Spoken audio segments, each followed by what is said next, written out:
Good afternoon, everybody. Great to be with you this Sunday. My name is Fred Christian Jr., and I am the founder of Hashtag Impact on social media. Last week I did a meme and a post on Impact and on Instagram and Facebook and TikTok and YouTube and Twitter. Maybe not YouTube this time, but on Twitter, or X as it's called now, and on Threads, and all over social media basically, because that's what I try to do. And it was about this documentary film I ended up watching on Monday. And this is a very important film. I wasn't going to do this live today, but I just kind of gave it some thought. And Monday night on PBS, there was a documentary about one of our public housing areas in Liberty City, which is in a suburb of the city of Miami, in Miami-Dade County. And it is called Liberty Square. They're building a new Liberty Square because the old Liberty Square was built in the 30s, which it wasn't the best in the world up to date. Unfortunately, you've had a lot of people murdered there due to gun violence. It was a rough place to live and a very sad, bleak, depressed place to live. I want to encourage you guys to watch this so you understand what's going on in my community and in your communities, so you can see that you're not alone with what's going on. I've been saying for past 2-3 years since I became a housing activist, off and on again.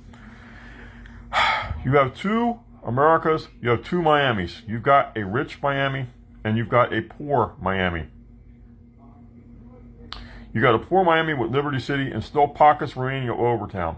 And then you have a giant, because of gentrification, new Miami, which is the South Dade area, anything south of Miami, Homestead, Florida City, and Goulds. Which what happened was they tore down one project called the Scott Park Projects.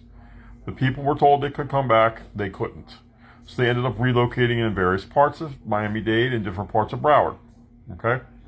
Now we fast forward to about 5 years ago when Liberty Square was being phased out because of age, considering it was built as a work progress project for poor black people in the 1930s. Yes, these buildings were around since the 1930s. They are almost 100 years old.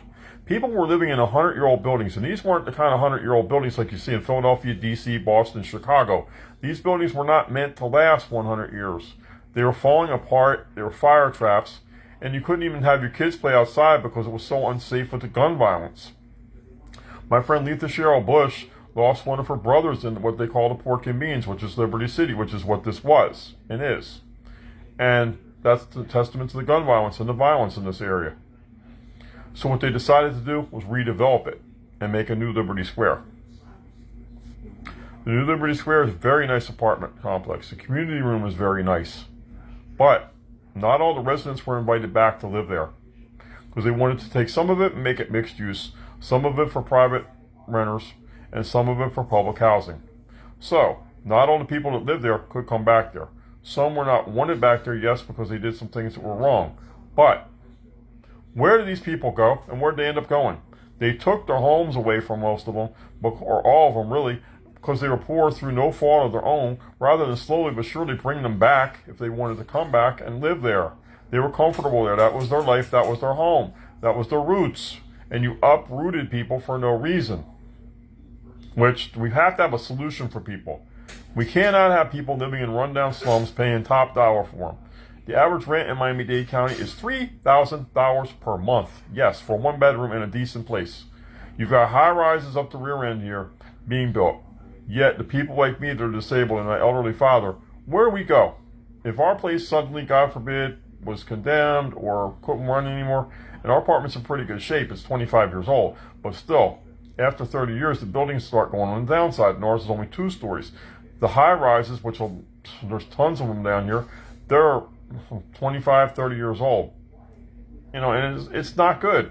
After Surfside, it was a wake-up call to all of us, because a lot of places got, with Champaign Towers, a lot of places got condemned or had told evacuate the people. One being Crestview Towers in Miami, North Miami Beach, which was a rental, which was about 8 stories high. Where did those people go? Because every other couple weeks, you see on the news, well, this place got closed. It hasn't been as bad lately, thank God. But still, we have a lot of buildings coming up on being grandfathered in on the codes, which after 30 years, they're going to have to check them and make sure they're okay. And if they're unlivable, they're going to tear them down. And where do these people go? Just like the people in Liberty City. Where do they go? Where did they go? And they want to come home. They wanted to be in their place. Where do they go? I want to edit this video and call it, where did they go? Really, where do they go? Where did they go? We need homes. We need solutions.